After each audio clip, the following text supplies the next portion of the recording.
좌우의 앞뒤에 계시는 분들 인사를 나누시는데 제 곁에 계셔서 감사합니다. 우리 한번 서로 인사를 나누시기 바랍니다.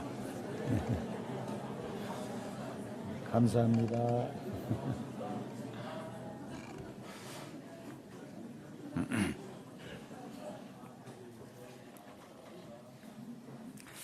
예, 같은 교회를 섬기는 두 성도님이 계시는데 서로 앙숙 관계였습니다. 늘 두 사람이 관계가 좋지 않았습니다.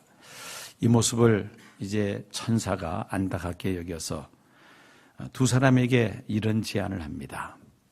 한 사람이 기도를 하면은 옆 사람이 2배를 받을 수 있도록 그렇게 해드리겠다라고 제안을 합니다. 그래서 어느 날 이제 한 집사님이 하나님 앞에 기도합니다. 하나님, 지금 제가 참 경제적으로 어려워서 100만 원만 보내주시면 감사하겠습니다. 했더니만은 하나님께서 100만 원을 주시면서 그 옆 사람에게는 얼마가 왔겠어요? 200만 원이 온 겁니다. 그런데 이 기도했던 사람이 배가 아파요. 나는 내 기도로 100만 원을 받았는데 이 사람은 기도도 안 하고 그냥 200만 원을 받았으니까. 그래서 뭐라고 기도했느냐 하면은 이제는 100만 원을 도로 가져가십시오. 기도했습니다. 그랬더니 이 사람이 어떻게 됐겠어요? 받은 200만 원을 도로 또 없어지고 말았겠죠. 그러니까 이 사람이 이제 화가 났습니다. 뭐라고 기도하느냐? 하나님, 내 한쪽 눈을 멀게 해 주십시오. 아직까지도 무슨 이야기인지 이해를 못 하시는 것 같은데. 한쪽 사람이 내 한쪽 눈을 멀게 하십시오 하면 이쪽 사람은 어떻게 됩니까? 두 눈 다 멀게 되잖아요. 끔찍한 이야기죠. 그래서 안 웃었는가 본데. 자, 있을 수 없는 이야기죠. 있을 수 없는 이야기인데. 이웃이 잘 되는 모습을 볼 때에 축하하고 감사하기는커녕 오히려 시기하고 질투하는 우리의 마음, 우리가 여실히 생각해 볼 수 있는 그런 이야기입니다. 우리나라가 참 민주주의가 많이 발전하고 경제적으로도 많이 풍요로워졌습니다. 그러면서도 우리 입에는 감사가 그렇게 자주 나오지 않습니다. 과거에 비해서 참 인권이 존중되고 또 물질로도 풍요로운 사회가 되었지만은 어떻습니까? 빈부격차의 심화, 또 정치적, 경제적 불안정으로 인해서 늘 입에서 불평과 원망이 우리 입에서 쏟아져 나옵니다.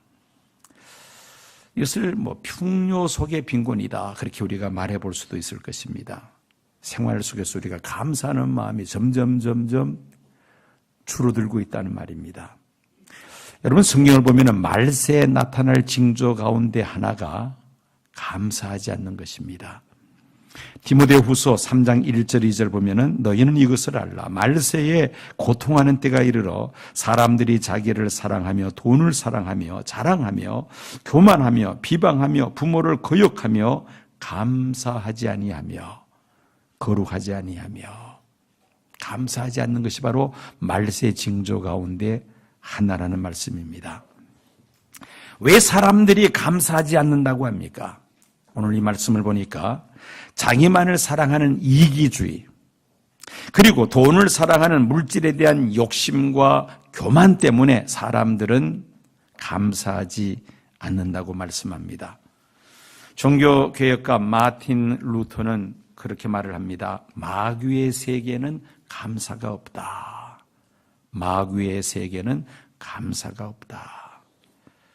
원망은 망국 백성의 근성이다. 망할 망자입니다. 망국 백성의 근이다라는 말이 있습니다. 유명한 중세기 교부 크리소스톰은 죄 중의 죄는 감사하지 않는 것이다. 죄 중에 죄는 감사하지 않는 것이다. 내 마음에 감사하는 마음이 없다는 것은 곧 하나님 앞에 무엇이라는 말이죠? 죄를 짓는 것과 같다는 것입니다. 감사하지 않는 것은 바로 죄를 짓는 것과 같다. 그만큼 감사가 중요하다는 말이죠. 원망 그 자체가 참 미련스러운 일임을 성경은 말씀합니다. 잠언 19장 3절 보면은 사람이 미련함으로 자기 길을 굽게 하고 그 마음으로 여호와를 원망하느니라 말씀합니다. 사람이 미련함으로 인하여 하나님을 원망한다. 역으로 말한다면 하나님을 원망하는 사람들은 어떤 사람이다? 미련한 사람이라는 말입니다. 여러분, 불평과 원망은 누가 가르쳐 주지 않아도 저절로 입에서 자연스럽게 쏟아져 나옵니다. 그리고 이 불평과 원망은 전염성이 매우 강합니다. 옆에 그 말을 듣는 사람 그 마음속에도 함께 또 불평과 원망하는 마음이 퍼져나간다는 것입니다. 그러나 감사는 잘 생각이 나지 않습니다. 지난주일에 카드를 제가 드렸죠. 하나님과 교회에 대한 감사 제목을 써보시라고 5가지를 써보시라 그랬는데 어떻게 감사할 내용이 잘 생각이 납니까? 나지 않습니까? 대답 안 하는 거 보니까 안 쓰신 것 같네요. 생각을 안 하신 것 같네요. 예. 어떨까요? 잘 생각이 날까요? 안 날까요? 5개 쓰는데도 이게 생각이 잘 나지 않습니다. 이제 오늘 다음 주일 계속해서 감사 편지를 쓸 텐데 이거 5가지 찾아내는 게 쉬운 일이 아니에요. 한 장 생각을 머리를 막 짜내야 됩니다. 불평과 원망할 제목 쓰십시오 하면은 5가지 안에 10개, 20개도 그냥 줄줄줄줄 나올 겁니다. 그런데 감사 제목 5개를 쓰는 게 이게 쉽지 않다는 말이죠. 마치 이 감사는 보물찾기와 같습니다. 그래서 오늘 설교 제목이 무엇입니까? 감사는 보물찾기와 같습니다. 한번 설교 제목 따라해 볼까요? 감사는 보물찾기와 같습니다. 그러므로 감사는 본인이 의지를 가지고 부단히 노력해야 감사의 제목이 떠오르고 그렇게 자꾸 하다 보면 생활화되어서 항상 감사하며 살아갈 수가 있습니다. 제일 가르치기 어려운 수학 문제는 우리가 받은 축복을 세어보는 문제다. 그런 말이 있습니다. 제일 가르치기 어려운 수학 문제는 우리가 받은 축복을 세어보는 문제다. 즉 받은 복을 세는 것이 그렇게 어렵다는 말이죠. 여러분, 우리가 즐겨 부르는 찬송 가운데 429장 찬송이 있습니다. 세상 모든 풍파 너를 으로 약한 마음 낙심하게 될 때에 내려주신 주의 복을 세워라. 주의 크신 복을 내가 알리라. 받은 복을 세워 보아라. 크신 복을 내가 알리라. 받은 복을 세어 보아라. 주의 크신 복을 내가 알리라. 받은 복을 어떻게 하라? 세어 보아라. 세어 보라는 말은 무슨 말입니까? 곰곰이 생각해 보라는 겁니다. 곰곰이 생각해 보라. 곰곰이 생각하면 감사의 제목들이 하나씩 우리 머릿속에 떠오르게 된다는 말씀입니다. 매튜 헨리, 유명한 성경 주석가죠. 이분은 감사는 수학에서 더하기, 원망은 빼기와 같다. 그렇게 말을 했습니다. 감사는 수학의 더하기와 같아서 어떤 일을 당해도 감사하면 하나님의 축복이 더해진다. 감사하면 플러스로 복을 받게 된다. 반대로 원망과 불평은 수학의 빼기와 같아서 있는 것까지 빼앗기고 없어진다. 그런 말을 했습니다. 자, 감사는 수학에서 무엇과 같다? 더하기와 같다. 불평과 원망은 무엇과 같다? 빼기와 같다. 여러분들에게 넌센스 퀴즈를 하나 드립니다. 잘 듣고 여러분들 대답해 오시기 바랍니다. 산길을 가다가 우연찮게 호랑이를 만났습니다. 이 호랑이를 만난 순례자가 막 그 자리에서 꿇어앉아서 두 손을 붙잡고는 하나님 앞에 기도합니다. 살려달라고 간절하게 기도합니다. 하나님, 제발 저를 살려주세요. 살려주시면 제가 남은 삶 정말 하나님 앞에 내가 생명 바쳐 충성하겠습니다. 기도했는데 조용한 겁니다. 그래서 하나님이 내 기도 들어주셨구나. 한쪽 눈을 매콤히 열고 쳐다봤다면 호랑이가 자기처럼 무릎을 꿇고 깍지를 끼고 기도를 하고 있는 겁니다. 무슨 기도를 하고 있었느냐? 식사 감사 기도를 드리고 있었던 겁니다. 자, 이 두 가지 기도, 사람의 기도와 그 다음에 호랑이 기도, 하나님이 누구 기도를 들어주셨을까요? 넌센스 퀴즈입니다. 사람의 기도를 들으셨다면 그 넌센스 퀴즈가 아니죠. 호랑이의 기도를 들어주셨습니다. 이유가 무엇일까요? 그렇죠. 하나님은 청원하는 기도보다 무슨 기도를 더 빨리 들으세요? 감사 기도를 더 빨리 들으신다는 겁니다. 이렇게 설교하면 또 이렇게 또 곡해하는 사람이 있어요. 강단에서 말이지, 기도한 사람을 살려줘야 돼. 어떻게 호랑이를 살려준다는 설교를 하느냐고 그러면서 또 따지는 사람이 있는데, 이거는 어디까지나 뭐라 그랬습니까? 서두에 넌센스 퀴즈라고 했습니다. 네. 그런 분은 없으리라고 믿습니다. 자, 하나님은 무슨 기도를 즐겨 들어주세요? 감사 기도를 기뻐 받으신다. 감사 기도. 감사와 행복은 정비례합니다. 여러분, 사람의 얼굴 표정은 참 숨기기가 어렵죠. 어렵습니다. 불평하고 원망하는 사람의 얼굴에서 우리는 미소를 찾을 수 없습니다. 행복을 발견할 수 없습니다. 그런데 감사하는 사람의 그 얼굴 표정에서는 우리가 충분히 읽을 수가 있어요. 그 마음의 행복과 평안과 기쁨을 우리가 읽을 수가 있습니다. 톨스토이는 이런 말을 했습니다. 감사할 줄 아는 사람은 젊어진다. 젊어진다. 여러분, 젊어지기 위해서 영양크림, 비싼 크림 바르는 것도 물론 필요하겠습니다만은 무엇을 많이 하면 젊어져요? 감사를 많이 하면 젊어진다는 겁니다. 믿으시면 아멘 하십시오. 네. 사람들은 더 많은 돈을 벌면 행복해질 것 같아서 밤낮없이 땀을 흘리며 일을 합니다. 여행을 하면 행복해질 것 같아서 산, 들, 바다, 강 다 찾아, 그것도 부족해서 그 다음에는 해외로 원정을 가죠. 해외여행을 갑니다.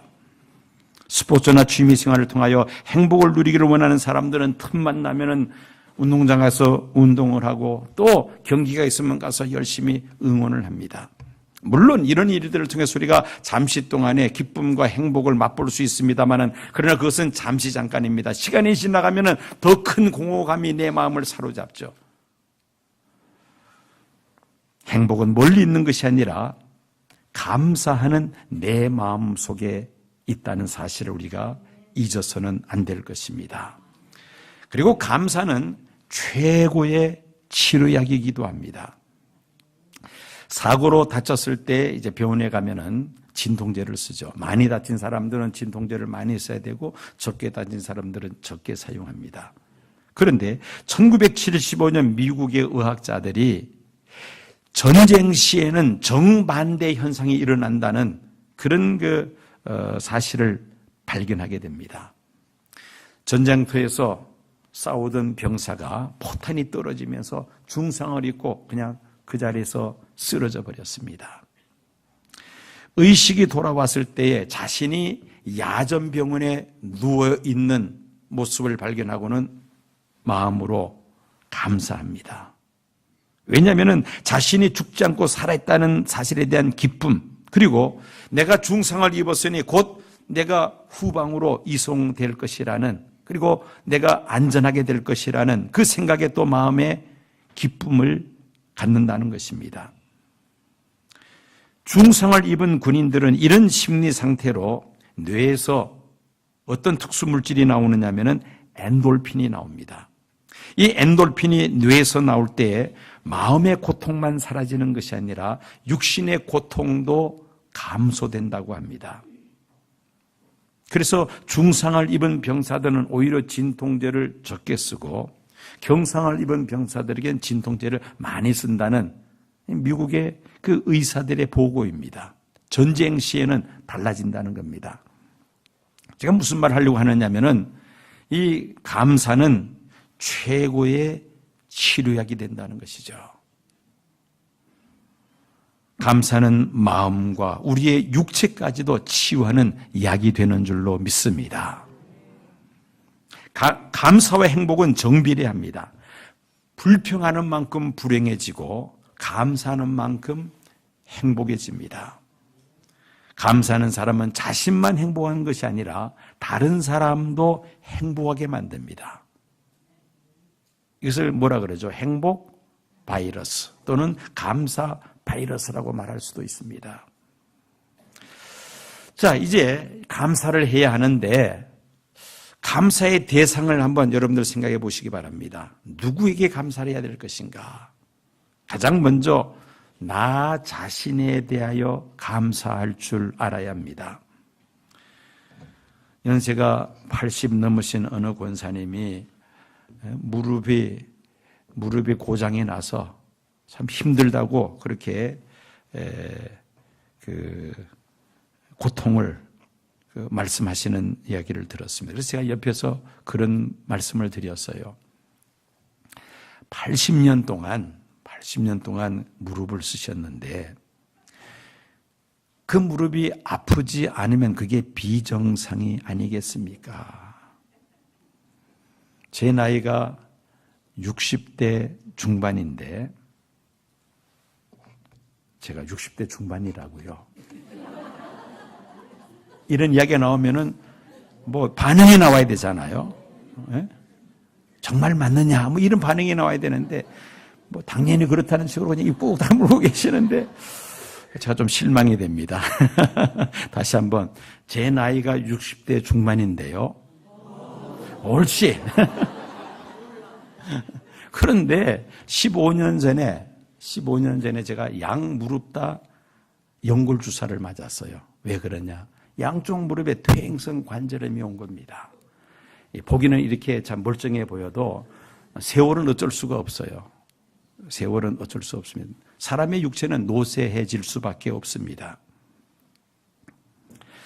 퇴화 현상은 막을 수 없다는 것이죠. 여러분, 인공 무릎 관절 특수 합금으로 만든 겁니다.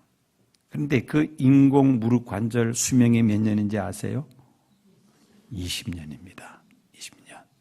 그 특수 합금으로 만든 인공 무릎 관절도 20년 쓰면은 닳아버립니다. 그런데 우리 이 약한 연골, 물렁뼈, 이거 얼마나 약해요? 80년을 썼으면은 무릎에게 뭐 해야 돼요? 불평할 것이 아니라 감사해야죠. 그렇잖아요. 그런데 우리가 감사하는 마음보다 불평하는 마음이 더 많습니다. 나 자신에게 감사하자는 것이죠. 그동안에 잘 사용할 수 있도록 수고한 우리 무릎에게 감사하는 마음을 가진다면 아마 무릎이 빠른 시간에 회복될 거예요. 여러분, 병약한 내 육체가 잘 버티고 있음을 감사해야 합니다. 내 연약한 정신이 생존 경쟁이 치열한 이 세상에서 그래도 지금 건지하고 있음을 나 자신에게 감사해야 합니다.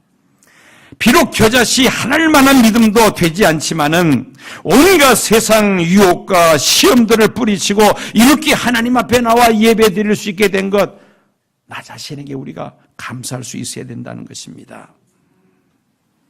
나의 몸의 건강을 위해서는 충분한 영양 섭취와 적당한 운동을 해야만 하겠고, 나의 마음의 건강을 위해서는 항상 긍정적으로 생각하며 감사해야 될 것이며, 내 영혼의 건강을 위해서는 생명의 양식인 하나님의 말씀을 주야로 묵상하며 늘 깨어있어 기도에 힘써야 할 줄로 믿습니다. 나 자신에 대하여 감사하면서 건강을 잘 우리가 관리해야 되겠다는 것입니다. 그래서 첫째, 누구에게 감사하자? 나 자신에게 감사하자. 두 번째는 이웃에게 감사해야 됩니다. 이웃이란 나를 제외한 모든 사람들이 다 이웃이죠.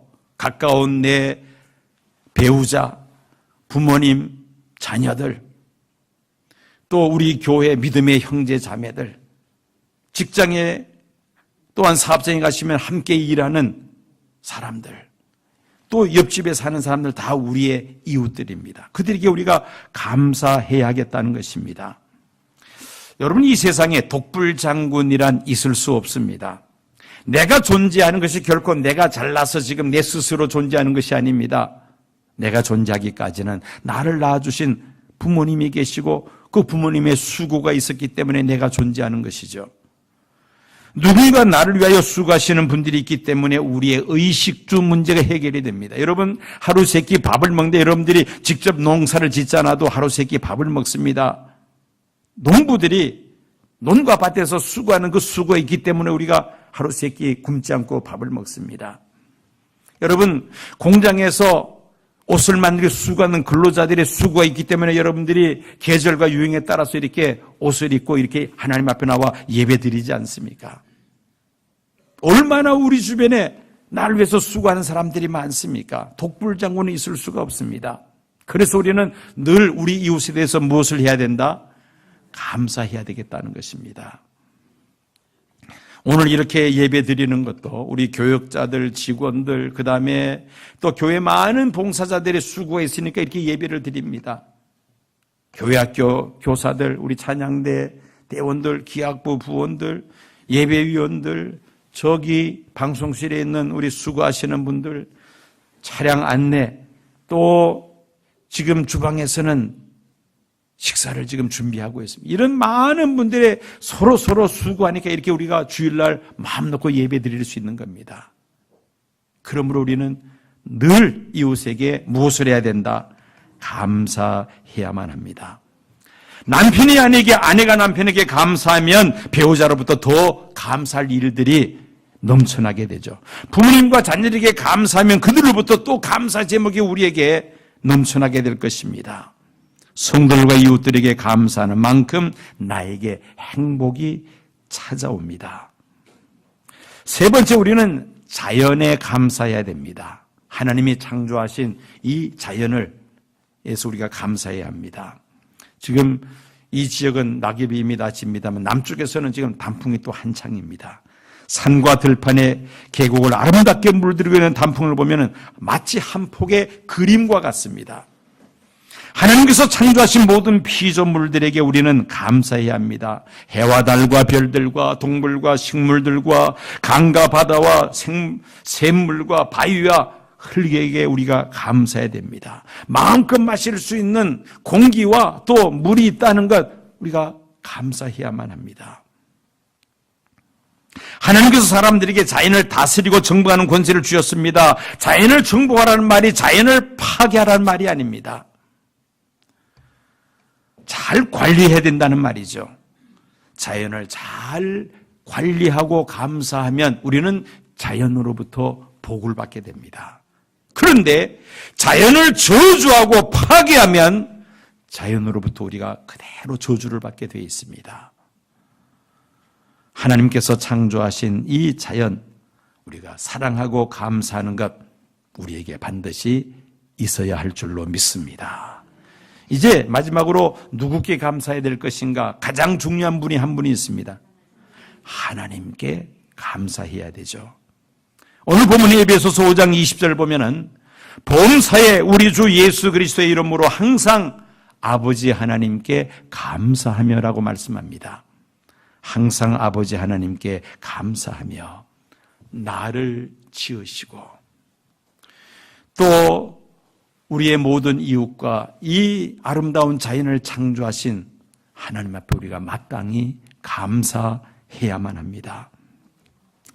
특별히 예수님 십자가 보혈의 피로 우리의 모든 도론죄와 허물을 다 용서하시고 누구든지 회개하고 예수를 믿기만 하면 죄 사함받아 하나님의 자녀가 하실 뿐만 아니라 영원하신 하나님 나라를 기업으로 주시는 그 하나님 앞에 우리는 늘 감사하며 살아야 할 줄로 믿습니다. 하나님의 은혜에 감사하되 오늘 말씀을 보니까 범사에 그리고 항상 감사라고 했습니다. 범사라는 것은 좋은 일이 있을 때나 힘들고 어려운 일이 있을 때나 감사라는 것이죠. 항상 늘 감사라는 것입니다. 맥주 감사주일, 추수 감사주일 두만 감사하는 것이 아니라 매주일마다 감사하며 매일매일 항상 감사해야 한다는 것입니다. 감사하는 만큼 하나님께로부터 복을 받게 될 줄로 믿습니다. 기독교는 감사의 종교입니다. 신구약 성경에 감사라는 단어가 180회 이상이나 반복되어 있습니다. 얼마나 그 사람의 신앙이 있는가 없는가, 얼마나 신심이 깊은가는 여러 가지 기준이 있을 수 있습니다만은 평상시 말과 행동에서 감사를 얼마나 표현하는가, 그걸 보면은 그 사람의 믿음이 얼마나 깊은지를 우리가 알 수가 있습니다. 일본 여성으로 다하라 요네코라는 사람이 쓴 산다는 것이 황홀하다라는 책이 있습니다. 한번 스크린에 올려주시기 바랍니다. 산다는 것이 황홀하다. 일본 여성 작가 다하라 요네코가 쓴 책입니다. 화면에 올라왔네요. 이 다하라 요네코, 이 사람은 고등학교 시절에 어머니를 잃습니다. 어머니가 병으로 먼저 세상을 떠납니다. 어머니의 과잉보호 속에서 자란 이 여인은 그만 시리에 빠진 나머지 달리는 열차에 자기 몸을 그만 던져버리고 말았습니다. 그래서 두 다리와 오른팔이 절단이 되고 왼팔이 절단되고 오른팔의 5손가락 가운데 2손가락이 잘라지고 3손가락만 남습니다. 너무나도 절망적인 그런 모습입니다. 죽음마저 자기 뜻대로 되지 않다 보니 이 여인은 극도의 절망감 속에 사로잡힙니다. 그런 어느 날 목회를 지망하는 한 신학생이 이 병실을 방문합니다. 이 신학생은 여러 번에 걸쳐서 이 여인에게 간절하게 예수 그리스도의 복음을 전합니다. 놀랍게도 이 요네코는 병상에서 복음을 받아들이고 그리고 예수님을 구주로 영접을 합니다. 그리고 얼마 지나지 않아서 이 신학생이 요네코에게 청혼을 합니다. 나와 결혼해 주지 않겠어요? 청혼을 합니다.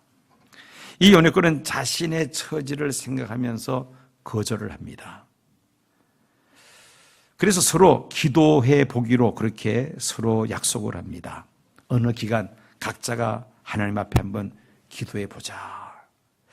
두 사람이 얼마 동안의 기도를 마치고 다시 만났을 때에 각자가 하나님께로부터 받은 응답에 대해서 서로 이야기를 합니다. 그런데 놀랍게도 그 기도 응답은 동일했습니다. 마태복음 18장 19절 말씀으로 응답을 받은 겁니다. 그 말씀에 이런 내용이 있습니다. 너희 중에 두 사람이 땅에서 합심하여 무엇이든지 구하면 하늘에 계신 내 아버지께서 그들을 위하여 이루게 하시리라. 두 사람 다 이 말씀을 기도 응답으로 받았던 것입니다. 두 사람이 마음을 합하여 기도하면 놀라운 기적을 창출해낼 수 있다는 하나님의 응답이었습니다. 그리고 두 사람은 드디어 결혼을 합니다. 많은 사람들의 이목을 집중시켰던 그들은 두 자녀를 두고 그리고 육신의 장애가 없는 사람들보다 더 행복하게 살아가고 있습니다. 이 두 사람은 교회를 개척하고 또 세계 여러 나라를 다니면서 하나님의 말씀을 필요한 사람들에게 간증하며 복음을 전하는 일을 하고 있습니다. 자, 이 여성이 쓴 책의 제목이 뭐냐면은 산다는 것이 황홀하다입니다. 산다는 것이 황홀하다. 두 다리가 잘려나가고 왼팔이 잘려나가며 남은 한 팔에도 손가락이 셋밖에 남지 않았는데 뭐가 그렇게 황홀하고 무엇이 그렇게 즐거웠겠습니까? 도대체 이해할 수 없는 일이죠. 그것은 다름 아닌 예수 그리스도를 구주로 영접하여 구원을 받았기 때문이었습니다. 하나님의 은혜 속으로 은혜 품 안에 들어왔기 때문입니다. 하나님의 은혜의 품 안에 들어오면은 모든 삶이 황홀해질 줄로 믿습니다. 부정적인 삶이 긍정적인 삶으로 바뀌며 불평과 원망이 감사로 바뀌게 될 줄로 믿습니다. 미국의 작가 헨리 데이비드 소로는 매일 아침에 스스로 자기에게 세 가지 질문을 던진다고 합니다. 첫째는 내가 즐거워하는 일이 무엇인가? 둘째, 내가 무엇에 행복해 할 수가 있겠는가? 그리고 세 번째, 내가 감사해야 할 일이 무엇인가? 우리 자신에게도 한번 물어볼 필요가 있겠죠. 특별히 세 번째 질문, 내가 감사해야 할 일이 무엇인가? 이것을 곰곰이 우리가 생각하고 감사할 수 있다면 우리는 행복한 삶을 누리게 될 줄로 믿습니다. 감사는 내 스스로가 찾아내야 하는 우리의 과제입니다. 누가 찾아주는 것이 아닙니다. 감사를 찾는 자에게 감사는 보물과 같습니다. 그래서 오늘 설교 제목 감사는 무엇과 같다? 보물찾기와 같다는 것이죠. 여러분 보물찾기 해보셨잖아요. 그 쪽지를 다 숨겨둡니다. 아주 은밀한 것을 숨겨두죠. 그리고는 이제 보물찾기 시작합니다. 그러면은 어떻게 해야 돼요? 네, 막 바삐 돌아다녀야 되죠. 구석구석을 살펴야 됩니다. 근데 뒷짐지고 가만히 서 있는 사람은 보물찾기 한 개도 못 얻습니다. 아주 빠른 걸음으로 구석구석을 뒤지고 찾아내는 사람, 그 사람들이 보물을 찾는 것이죠. 행복도 그와 같다는 겁니다. 감사가 바로 그와 같다는 것이죠. 찾아내야만 합니다. 찾아내려면은 부지런해야 됩니다. 구석구석을 다 뒤져야 됩니다. 내가 하나님과 나의 이웃들과 나 자신에게 감사할 제목이 무엇인가를 부지런히 찾아내야 됩니다. 그리고는 감사를 표현할 때에 우리는 감사하는 만큼 행복한 삶을 누리게 될 줄로 믿습니다. 오는 주일은 우리가 추수감사주일로 예배를 드립니다. 1년에 2번 맥주감사주일, 추수감사주일 2번 우리가 하나님 앞에 감사주일로 예배를 드립니다. 물론 여러 가지로 하나님 앞에 받은 은혜를 감사를 표현할 수가 있습니다. 그러면서 또 우리가 잊어서는 안 될 것이 물질로 감사하는 것을 결코 잊어서는 안 됩니다. 왜? 예수님 말씀하셨죠. 내 재물이 있는 곳에 무엇이 있느니라? 내 마음이 있느니라. 우리의 마음과 정성이 깃들어 있는 예물로 하나님의 우리가 감사를 표현하는 것입니다. 지난번 맥주 감사주일 때 제가 그렇게 말씀을 드렸죠. 우리가 이런 2번 감사주일을 우리가 맞이하는데 그냥 여느 때처럼 그렇게 하지 말고 이 감사주일만은 특별하게 우리가 마음을 써서 감사합시다. 어느 정도 내가 11조를 한번 더 드린다는 마음으로 참여합시다. 그렇게 말씀을 드렸는데 그때 정말 많은 분들이 동참해 주셨어요. 이번 추수감사주일도 그런 마음을 가지고 하나님 앞에 감사하시기 바랍니다. 감사하는 만큼 하나님께로부터 우리가 복을 받게 될 줄로 믿습니다.